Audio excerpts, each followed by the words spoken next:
Energy Vista, a podcast on energy issues. I'm your host, Leslie Palti-Guzman. In each episode of this podcast, we will chat with energy experts from all around the world. They will tell us about their passion, inspiration, and aspiration. It's December 7, 2018, and time for a new Energy Vista episode. Today, I'm exchanging with Guy Broggi. Guy spent most of his work life at the oil and gas major Total, and he has just retired.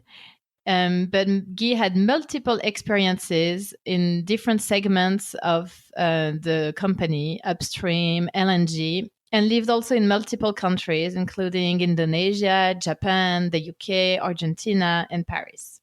Hi, Guy. Hi. So Calling from Paris. Yes, Guy from Paris. So I'm very happy that you're my guest, and also very grateful because over the years, since I met you at probably at one energy conference more than 10 years ago, we've regularly exchanged, and I've always enjoyed getting your unfiltered and out of the box insights. So thanks for joining the podcast today. Be welcome. So we're going to discuss very interesting and timely topics on the liquefied natural gas LNG market and some outlook for 2019, and specifically focusing on the intertwined dimensions of geopolitics and energy and LNG in East Mediterranean and around the Middle East with Qatar, Iran, Saudi Arabia. So let's delve into it. So what's going on? Can you give us a little update on East Med gas around the world, but especially in the Mediterranean? There is no shortage of gas reserves. The problem is to monetize it. Yeah, precisely. Yeah. So what do we see nowadays? So Egypt, for a short period of time, was a LNG importer. Because of shortage of gas supply, but then they found vast reserves, including this gigantic Zohr field, and they are about to restart at full speed, maybe not totally full utilization of their liquefaction plants, but resuming exports at sizable levels for 2019. Israel has also developed its gas reserves, mostly dedicated to the domestic market, but also to some of its neighbors. Cyprus has also reserves. So what are we going to see some more energy cooperation in the region to monetize those reserves? Okay, you have two questions. First, Egypt as a country, thanks to BP on the one hand and Eni, the Italian national company, on the other, is now almost ready to be self-sufficient in terms of natural gas, which means that any new development from Zohr or the BP Western Nile fields will be probably entering the idle plants of Damietta and Itku on the northern coast of Egypt. So for people that are not familiar, Damietta and Itku are two liquefaction plants yes, that belong to Egypt that were idled for a couple of years because of lack of gas. Yes, and these two projects, LNG plants, were designed by a Spanish-Italian company on the one hand and British Gas on the other, which is now Shell. But all the contracts linked to the construction and offload of these two plants have been cancelled by lack of natural gas from Egypt. And Egypt is now under discussion with the owners and offloaders of these plants to mitigate their force majeure penalties, if I may say, against a new wave of natural gas coming especially from Israel and in the future from Cyprus. Because from Israel, it's not a big deal to bring gas with a new pipeline or existing pipeline. It's not clear enough now. But from Cyprus, it will be a challenge to first develop the fields and then transport it to the plants. Mm. And historically, Egyptian LNG was mostly dedicated to the European gas market, but Europe is a very crowded market. Is the goal now that Egypt is resuming exports? Will the LNG mostly sent to Europe? What does it mean for Russian gas, which is already flooding Europe, both from pipeline and LNG? US LNG potentially coming to Europe, and you have also Nigeria. Algeria, there is no shortage of gas going to Europe. Okay, you are talking about now what would do with the new extra cargoes coming from this region. Correct. But it's easy to say that the old off-takers, I name Engie from France or Naturgy from Spain or Shell now, they are all portfolio owners. In other words, we don't know yet where they will land their LNG, but I'm sure they will find hosts either in Asia or in Europe to monetize the gas that other companies will provide. It's Noble on the one hand, and Shell to, in terms of Israel and Cyprus, it's a combination of Noble Energy and Shell. Hmm. So, what's your bet? Where do you think the gas is going to go? Mostly to Asia? Today, I mean, now you are talking about the situation as of today. Everybody thought that China, Japan, Korea will be and still are the basic destination for natural gas. But what we saw just recently, that Europe is a good contender because Europe can absorb all sorts of gas, provided that this gas can fetch the price of TTF or NBP in UK, TTF uh, in Holland, and PEG in France. So these prices are, to name some figures now, they are almost equivalent to the prices in Asia. So if you produce very close to Europe, this will go to Europe. Yeah. Okay.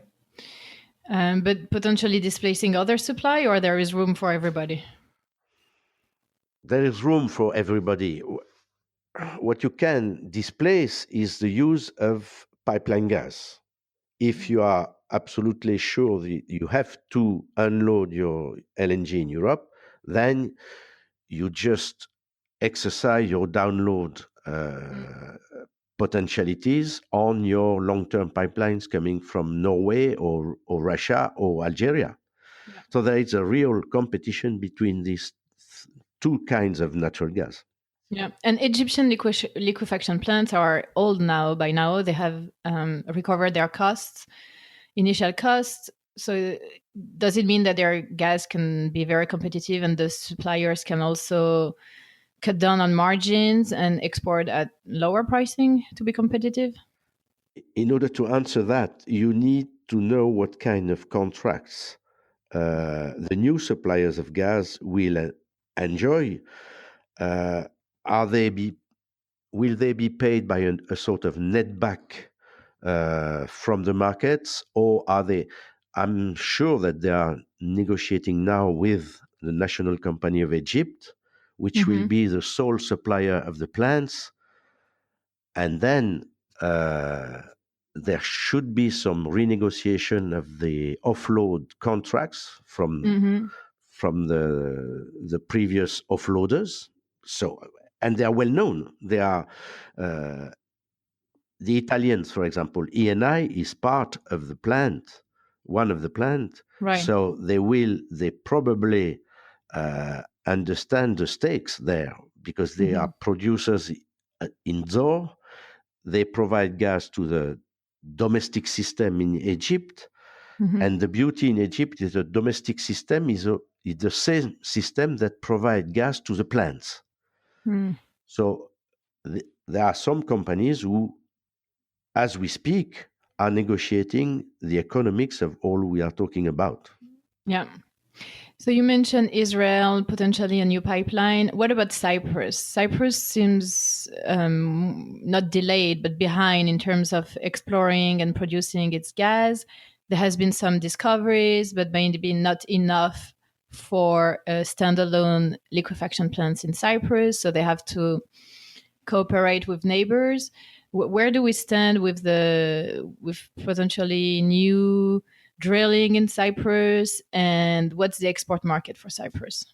Okay, so it's clear. So Cyprus has been having a policy of exploration first, which is quite fruitful, and we are expecting the result from Exxon Qatar well in Block 10. Mhm. We know the result of the Total to the blocks next door. So this region is promising. However, the main problem of Cyprus is, first of all, how can Cyprus itself use the natural gas that it will produce?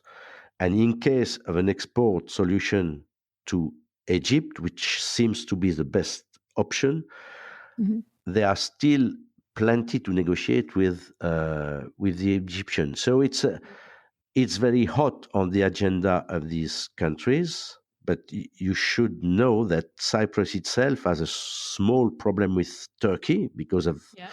the non-recognition of Cyprus as a nation by Turkey, which puts more hurdles in the decision-making process that we are discussing. So it's hot on the agenda of many powers, and future will tell what is achievable, what is politically doable, etc. It's still Yeah. very complicated. Yeah. And is your assessment that for 2019, economic drivers, business drivers will motivate decisions to have those three countries putting their reserves and exports together, kind of unitize their resource and making it happen, or geopolitics may be a big challenge?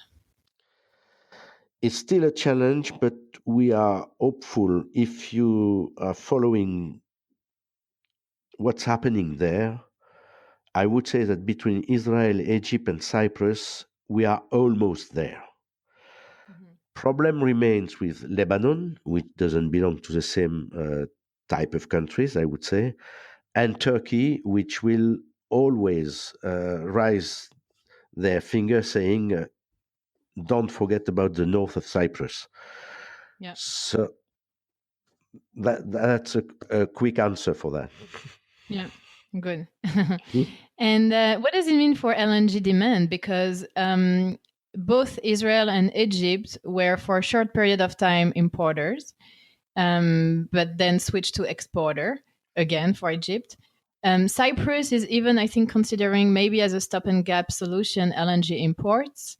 It's interesting to see those dual countries that, for a few years are importing and then switching to exports. And we see that in other places around the world, where potentially a challenge for growing LNG demand is domestic production of gas. Sure, it's always the problem when you find some new gas field somewhere. The first market to serve should be domestic, for sure, Hmm. Hmm. and then comes a time when you think of monetizing. It's true for Tanzania, Mozambique.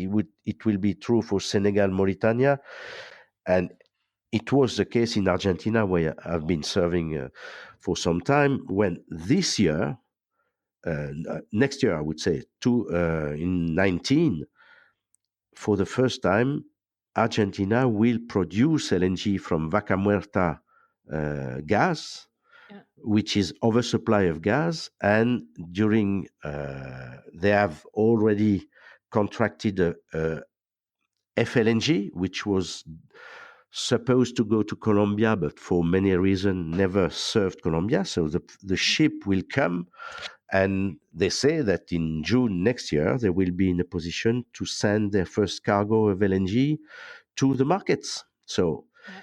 it's exactly the same type of adventure than in Egypt, I would say. Yeah, very interesting. So let's move to another region, a neighbor region, which is the Gulf, the Middle East. And let's talk a little bit about Qatar. So Qatar is this big gas giant who has even more ambitions to expand its exports, and a decision that is partially, commercially driven, but also geopolitically driven. Do you think Qatar will manage to reach its ambition of expanding its exports, I think, from a nameplate capacity of 77 million tons to 110 million tons? I would tend to say that if peace were over there, Qatar would, without any problem, there are reserves, sufficient reserve. They have money reserve, and they say they will invest themselves upstream and downstream to put 30 million tons more on the market. So yes, they are aiming at doing that. The only small problem they have with their neighbors, which is highly political, and provided that the situation remains as it is or a bit better, Qatar will be in a position to provide the world with quantities with the help of IOCs, and they are now in the phase one of electing one or two big companies to provide them not some help, but potentially buying some quantities, for example. So they want to secure a sort of market for their new 30 million ton, because it's never given that if you produce LNG, you take the risk of this LNG not being sold at all, because there's Yeah, plenty of competition in the world now. right. And so historically, the Qatar-Iran relation was potentially a bit problematic because they are sharing the same fields. Now Iran is unlikely to develop its own reserves.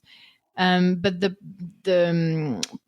most problematic relationship now is between Qatar and Saudi Arabia.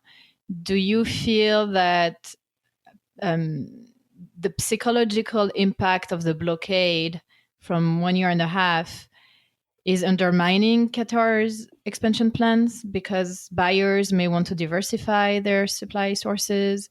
And even if Qatar is a reliable and very competitive exporter, they may want to move away from risk around the Strait of Hormuz.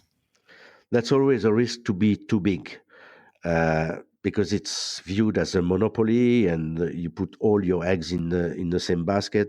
Blah blah blah. So Qatar, knowing that, they are trying now to expand their activities in the US with Golden Pass. Correct. Yeah, and you mentioned In Cyprus in earlier. Cyprus Yeah. already, they have put money into exploration in South America also. So they want to externalize their supply. At the same time, they want all the world to be their friendly buyers. Mhm. But for me, this is precisely what makes life difficult with the neighbors who would like to have the same natural gas policy. The proof being that Abu Dhabi Mhm. made recent discoveries of shale gas, etc., but they have signed contracts with big IOCs to develop a natural gas business with the aim to export themselves more gas that they are doing now, because they have been one of the first liquefaction plant in the area, but they would like not to leave Qatar with the own position of monopoly. So Mhm. yes, Qatar will face some competition from its own neighbors. Yeah. And actually, in November, I think for the first time, Australia exported more LNG than Qatar on a monthly Correct. basis. But that was like Correct. one time. We'll see if it happens again. Oh yeah, I mean, So I mean, on the paper, Australia yeah. is to be the first one in next year, starting from next year. After the ramp up of all the new Australian liquefaction plants. Absolutely. Yeah. Mm-hmm. So a race for the dominance of the LNG export market between Australia, Qatar, the US, Russia. And Russia, we don't talk enough, I think, about Russian LNG power, but it's growing also with the ramp up of Yamal LNG and potentially a second Arctic 2 project. Absolutely. Russia has been, it's not the first time I'm telling that. I've been telling that for 10 years. If Russia wants to be big in export of natural gas, pipeline is not the only solution. LNG is a good complement to that, for sure. Mm-hmm. Mm-hmm. Great, Guy. Well, that was really interesting. So let's move to our second segment, which is about your professional trajectory. Oh, yeah.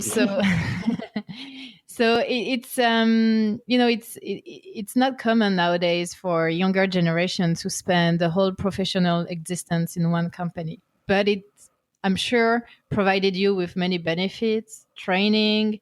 You were able to move in different segments of the company, and live in so many different countries and having a lot of resources. What does it mean to spend how many years? 40 years. 40 years in one company. And It's a big not company. one company because Total was the second oil and gas company in France. It was private when ELF was the national company. Right. Then Total bought Petrofina from Belgium and then merged with ELF, and they're now getting a better position by buying the business of NG LNG. So I cannot say it's 40 years in the same company. It's 40 years in a company which evolved from a small position to a major position. Right. And you started as just after an engineering school. And was it clear for you that you would go into the energy sector? Yes. I've always wanted to work in oil and gas just for traveling, Oh. to visit the world. Yeah. So tell us a little bit about your world experience. Absolutely. So you lived in Indonesia, Japan, Argentina, Yeah, I mentioned it in the introduction. So Paris, the Scotland, UK, and England, which are two the different countries. different countries. Yeah. Yeah. So did you learn the languages? And you've been traveling with your family also. So how is it to combine like all those travels with a family? We choose with my wife at the time that for the kids, it was absolutely crucial to be able to get the French education. And you get that only in huge capitals like Jakarta, Tokyo, Buenos Aires, London. So you have always had the possibility to join the educative system of France. So that was the guiding line for me. Mm-hmm. And how was it to adapt each time with each move, different schools, different friends? That's challenges, but that's also the beauty of it, because each time you have to learn a new language, and language is part of culture. So many cultures, it's a big difference between Jakarta and Tokyo, and Tokyo and Argentina, and Argentina and London and Paris. So each time you have to adapt, but this is precisely what we were trying to achieve. Yeah, no, I'm sure very enriching for you, the company, and your family. Family was always okay with that. The choices have never been done without the willingness of my wife, and because the kids at the very beginning, when they are too small, they don't give their of course their choice. But even after that, when I came back from Argentina, one of my kids told me, now finish for changing friends every year. Not every year, every 4 years. Yeah.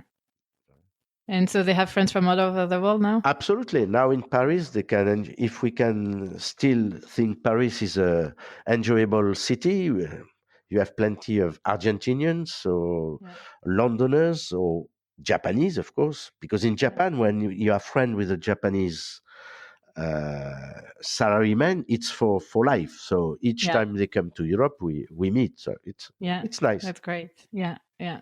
good life. And so let me ask you, you've been like in your past function at Total, great speakers at LNG conferences and LNG advisor to Total, but also a very outspoken speaker. Did Sure. Total let you do that?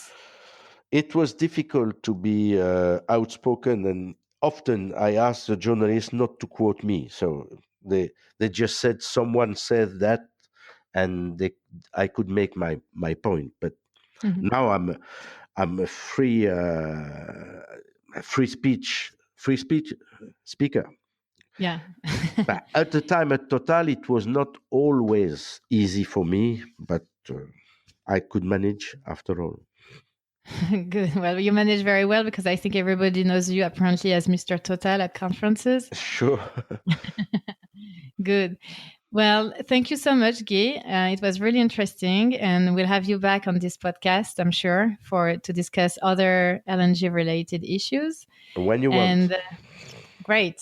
Thank you so much. No, thank you to you. Thank you. Bye Talk to bye. you soon. Bye. Bye. That concludes our Energy Vista podcast, which was recorded on December 7, 2018. Our theme music is provided by Music Screen, licensed under Creative Commons. This is Leslie Palti-Guzman saying good day and good luck.